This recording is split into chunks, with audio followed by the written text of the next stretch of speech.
Shadil Panou va bien au-delà de la simple signification de chaîne YouTube.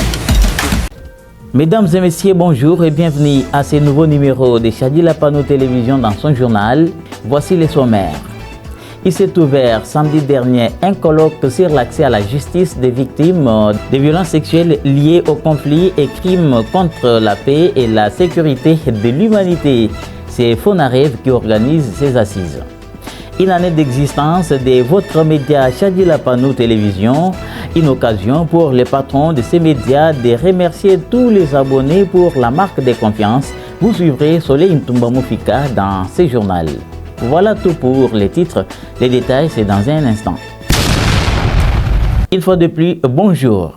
Je le disais tout à l'heure, accompagnement judiciaire des victimes de violences sexuelles liées au conflit et victimes de crimes contre la paix et la sécurité de l'humanité. C'est sous ce thème que s'est ouvert samedi dernier à Kananga un colloque d'accès à la justice de ces victimes. Ces assises de 3 jours, soit du 19 au 21 avril 2025, sont organisés par le Fonds national de réparation des victimes Fonarev. C'est Pierrot Moutela Mukendi, ministre provincial et porte-parole du gouvernement provincial, qui a présidé la cérémonie dans la salle du complexe scolaire La Reconnaissance.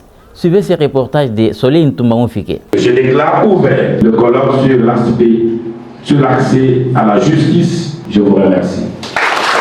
Ce colloque de 3 jours qui s'est ouvert ce jour est le premier du genre dans l'espace Grand Kasaï. Il a pour objectif global d'ouvrir un large cadre de réflexion flexible entre les parties prenantes, notamment les professionnels du droit et les non-professionnels, ainsi que les victimes sur l'accès à la justice des recouvrements, des dommages et intérêts des victimes de violences sexuelles liées aux conflits et crimes contre la paix et la sécurité de l'humanité, en vue de capitaliser les expériences et les leçons apprises pour contribuer efficacement à l'action du Fonarev. Gustave Martiala, directeur d'accès à la justice et du recouvrement au Fonarev, le précise. Aujourd'hui au Kananga, nous lançons le colloque portant sur l'accès à la justice des victimes de violences sexuelles liées au conflit et des victimes de crimes contre la paix et la sécurité de l'humanité. Ce colloque est le tout premier que nous organisons dans l'espace Kasaï. Et nous sommes aujourd'hui à Kananga, à la fin du mois nous serons à Chikapa. Ce colloque a pour objectif de créer un cadre de réflexion autour du thème portant sur l'accès à la justice des victimes de violences sexuelles liées au conflit et des victimes de crimes contre la paix et la sécurité de l'humanité entre les participants afin de mieux orienter l'action du Fonarev. C'est un colloque réservé aux scientifiques, aux érudits, aux gens qui réfléchissent. Donc nous avons invité des magistrats, des avocats, des autorités locales, des membres des cabinets du gouverneur, les membres des écosystèmes. Pierrot Moutela Mukendi, ministre provincial de la communication, porte-parole du gouvernement provincial qui a représenté les gouverneurs de province à cette activité, a invité le participant à s'approprier ce colloque pour des résultats escomptés. Les sentiments de gratitude s'adressent à vous tous ici présents pour avoir accepté d'interrompre vos activités afin de venir participer à ce colloque. Je vous convie à faire montre de ponctualité, d'assiduité au colloque et de travailler avec abnégation. Toutes les couches de la population qui prennent part à ces colloques vont se pencher afin de fournir les recommandations dignes pour permettre au Fonds national de réparation des victimes à orienter son action dans l'accès à la justice de toutes ces victimes. Et ce colloque est organisé sous le directif du directeur général des Fonarev qui s'inscrit dans la droite vision du chef de l'État, Félix Antoine Tshisekedi Tshilombo, de rétablir toutes les victimes dans leurs droits. Autre chose à présent en sécurité. 8 présumés bandits, dont 3 femmes, tombent dans les filets de la police nationale congolaise dans la ville de Kananga. Ils ont été appréhendés dans la commune de Ndesha et Nganza. Ces criminels ont commis beaucoup d'actes de criminalité sur la ville de Kananga. C'est notamment les cambriolages du cabinet du bâtonnier Dominique Kambalankongolo. Ils ont également volé 3 motos de paisibles citoyens sur la ville de Kananga. Commandant Sami Mbala, qui a présenté ces bandits à la population, en invite à une vigilance. Suivez. La police est en train de faire la redevabilité de ces opérations. Nous avons appréhendé ces voleurs qui ont détruit les bureaux de l'ex-bâtonnier Et ils ont emporté les ordinateurs, tout le bien, y compris même les dossiers, tous les dossiers des clients des bâtonniers Kamal pour bien dire, parce que dans le cabinet, vous savez qu'il y a beaucoup des avocats. Ils ont pris tout, ils sont allés vendre ça. Raison pour laquelle, lorsque nous étions saisis, nous avons mis toutes les batteries en marche. Raison pour laquelle nous avons appréhendé les voleurs qui voici. Ici, il y a ceux-là qui ont volé des motos. Ils sont allés vendre ça en Gaza. Effectivement, nous avons même arrêté leur salaire, y compris les voleurs. Si vous voyez ici, il y a la moto, il y a donc des motos, parce qu'il y a 3 motos volées que nous avons récupérées. L'autre déjà dépiécé par les bandits. Dieu merci, nous avons récupéré toutes ces motos. Non, la police, vous savez que chaque fois qu'on arrête des voleurs, nous avons le devoir de faire la redevabilité. Raison pour laquelle vous, les journalistes, vous devez dire, même à la population, à celle-là que vous venez de dire, qu'ils disent que la police ne fait rien, nous vous disons que la police pose des actes palpables. Vous avez vu, il y a la fois passée, nous avons présenté à son excellence, monsieur le gouverneur, deuxième groupe de voleurs.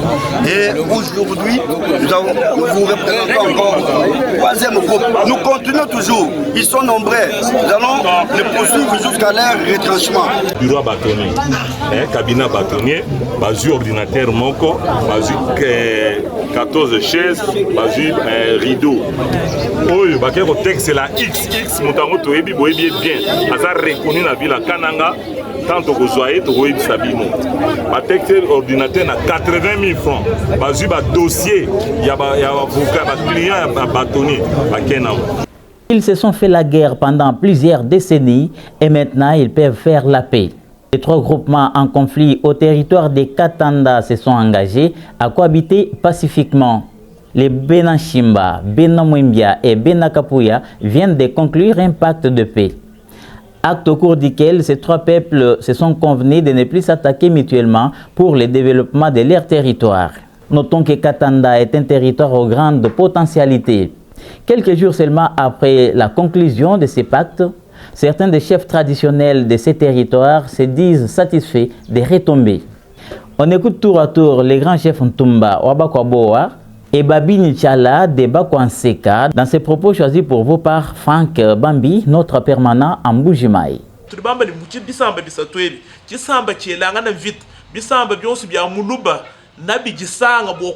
Désormais, les groupements qui osera attaquer un autre aura affaire à tous les Kassaïens. Ces derniers devraient se liguer pour l'anéantir. Les 3 groupements sont donc prévenus. C'est le chef de l'État qui nous a mandatés pour rétablir la paix et la cohabitation pacifique entre les 3 groupements à Katanda. Sans crainte d'être contredits, nous disons que les hostilités sont terminées.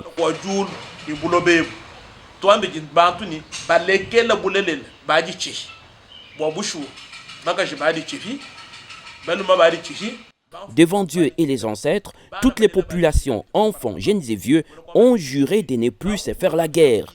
La coutume, c'est l'esprit. Il punit sévèrement. C'est décidé, le dossier est clos.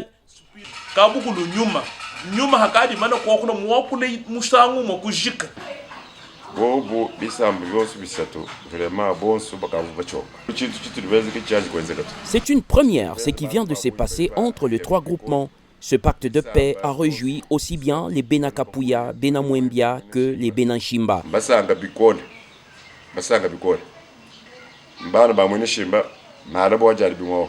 Le dimanche passé, les jeunes de Benanchimba ont été bien accueillis à Mwembia et à Kapuya.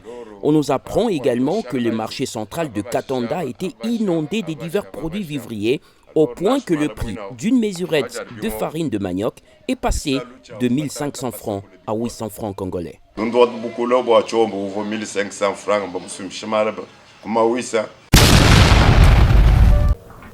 Et dans la deuxième partie de ce journal, comme je l'avais dit au sommaire, 17 avril 2024, 17 avril 2025, cela fait une année jour pour jour que votre média Chadila Panou Télévision existe.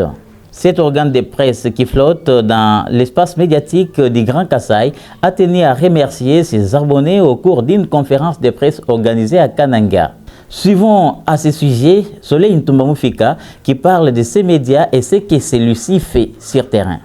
Chadil Panou va bien au-delà de la simple signification des chaînes YouTube.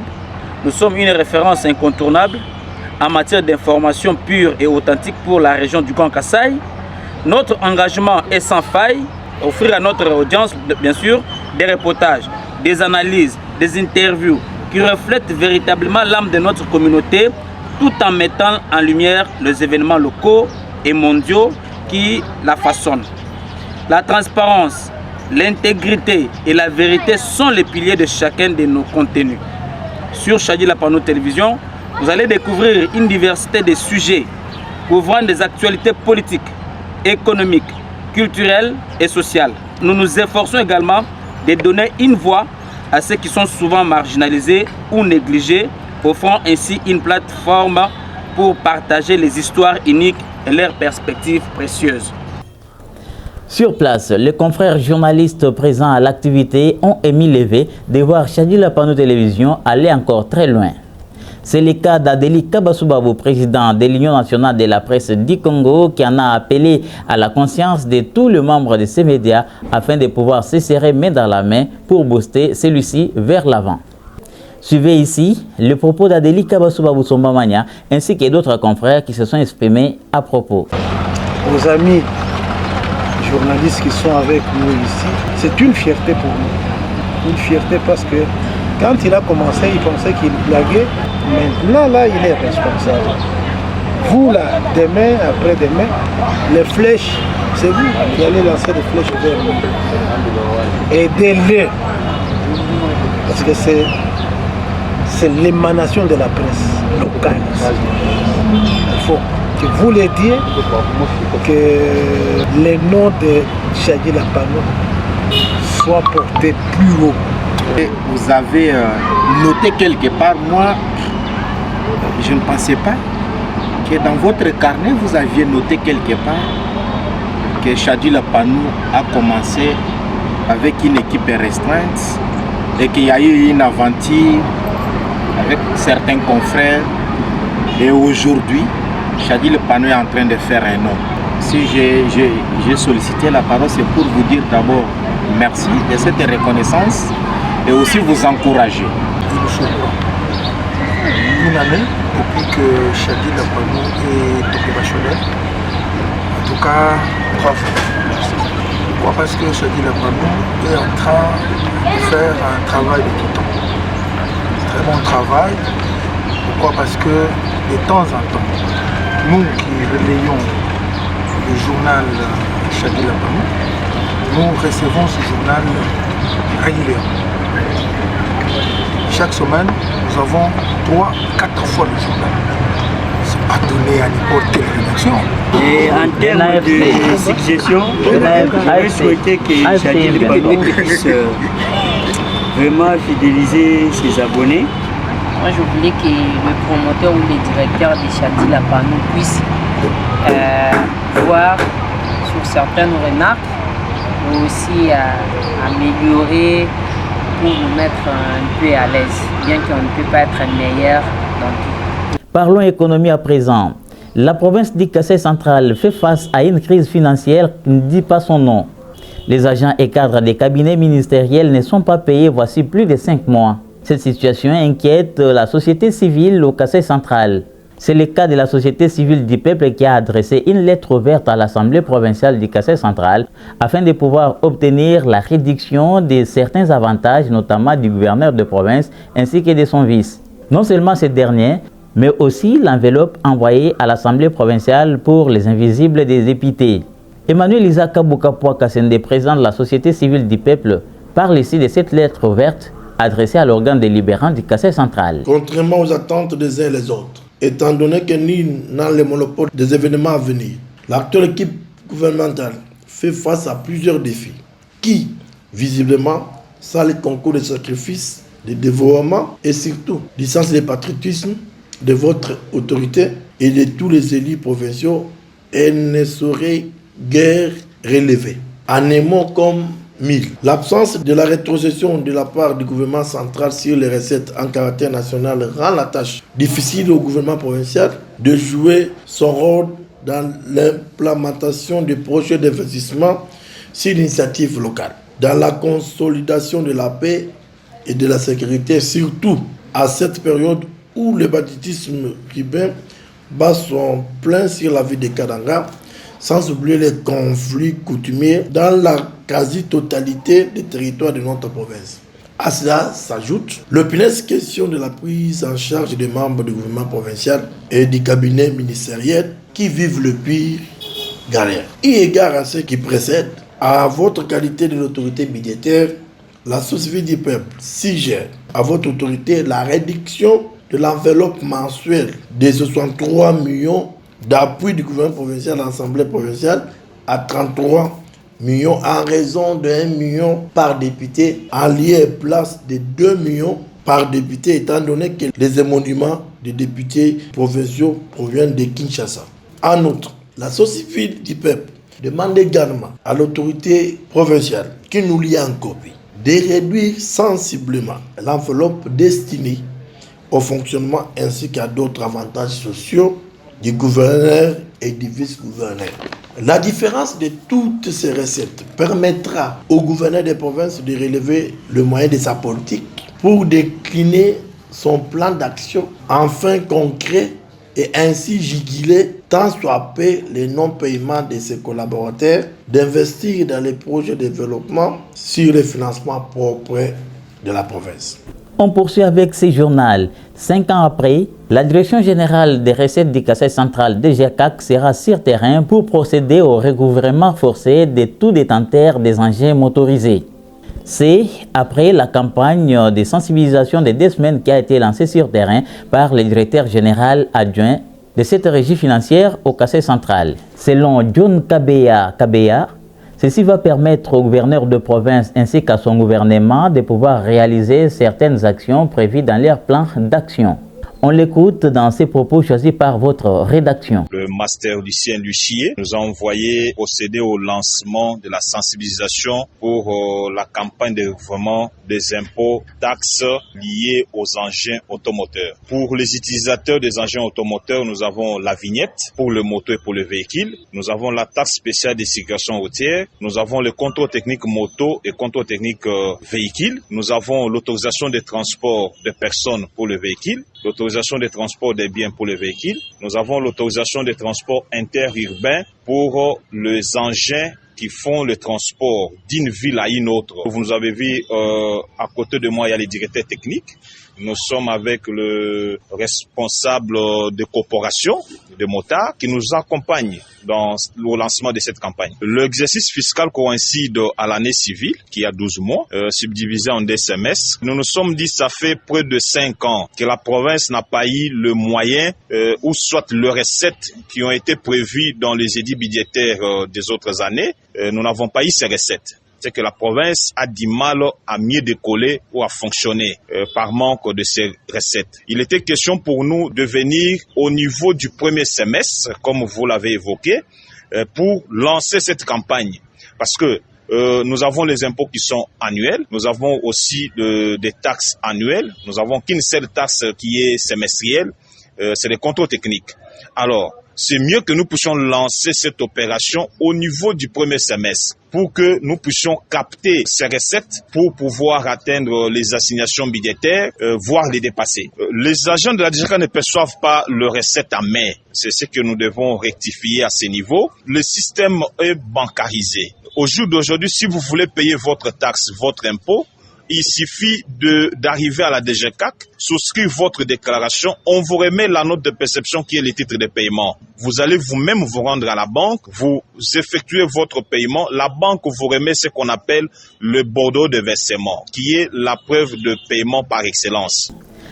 Enfin, notez qu'il y a eu 13 étudiants, dont 7 de nutrition et 6 de la médecine humaine, notamment de chirurgie et accoucheuses, qui ont fini leurs études à l'université de Kananga Inikan. Il s'agit des lauréats de l'année 2023-2024 qui ont joui donc d'une cérémonie solennelle présidée par le ministre de l'Éducation nationale et représentant du gouverneur de province du Kasaï central. Cette cérémonie s'est également déroulée en présence du comité de gestion de cet alma mater. Suivez ces reportages d'Eric Kayoa et Jean Cagnognon. Je veillerai au respect absolu de la vie humaine. Ils sont au total 14 lauréats, répartis en des groupes entre autres, les médecins et professionnels de santé de la nutrition diététique qui ont fini leur étude médicale à l'université de Kananga. Dans son discours de politique générale de l'université de Kananga, le secrétaire général académique Emmanuel Chilembi-Boa a d'emblée donné les statistiques des étudiants pour cet alma mater. En médecine, au préalable du nombre de participants, les résultats se présentent de la manière suivante. 7 étudiants ont pris part aux examens. Il y a eu 6 réussites, soit 83%. Et le seul à journée. Avec précision, nous pouvons dire qu'il y a une distinction et cette satisfaction. De son côté, le recteur de l'université de Kananga, Emery Chisananta Balamouini, n'a pas hésité pour donner quelques conseils pratiques aux lauréats de son université. Nous vous demandons, lorsque vous serez dans les formations médicales, aux côtés des malades qui ont besoin d'une diététique spéciale, veuillez mettre tout votre savoir-faire pour leur rendre à vos malades des services qu'ils attendent de vous, c'est-à-dire de bons services, pour qu'ils soient réhabilités le plus tôt possible sur le plan de la santé. Prenant la parole en dernier, le ministre provincial de l'éducation Mouchipaï Baloé a félicité les membres du comité de gestion de cette université et tout son personnel pour la réussite de cette manifestation haute en couleur. Au personnel scientifique, académique et administratif de l'Université de Kananga, je vous dis sincèrement merci pour votre sens d'abnégation et de dévouement au service de nos compatriotes qui sont à l'honneur aujourd'hui. Et pour terminer ce journal, parlons sport. Les préliminaires de la 59e édition de la Coupe du Congo, dénommée Coupe du Président, ont démarré au stade des jeunes d'Ekatoka le week-end de la semaine dernière. La première rencontre à Village Vita Club de Kananga partageait le point avec Olympique Club Kempe Oseka sur la note de parité, soit un but partout, 2 buts marqués en première période. Malgré les assauts de part et d'autre, les deux équipes n'ont pas trouvé le chemin de but pour faire la différence.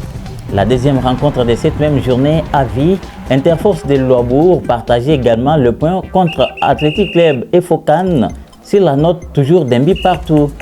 Tous ces deux matchs se sont joués au stade des jeunes d'Ekatoka. En ce qui concerne le sport, il faut également retenir que l'Athletic Club du Kassai ACK a organisé une rencontre de gala entre les anciens joueurs de cette équipe qui évoluent dans d'autres formations sportives de la ville de Kananga et la nouvelle génération qui évolue au niveau de l'entente urbaine de football de Kananga. Au terme de cette rencontre, les deux équipes se sont neutralisées sur la note vierge de 0 but partout. À en croire Kenir Kenandingando, président de l'Athletic Club du Kassai ACK, ce match était organisé pour tester les niveaux de la nouvelle génération afin de pouvoir redéfinir les objectifs pour l'avenir. Voilà qui vient mettre fin à ce journal. Merci à vous tous, chers téléspectateurs de Chadi La Panou Télévision. Où que vous soyez, qui que vous soyez, aimez, likez et surtout partagez nos productions. Vous ne serez pas déçus.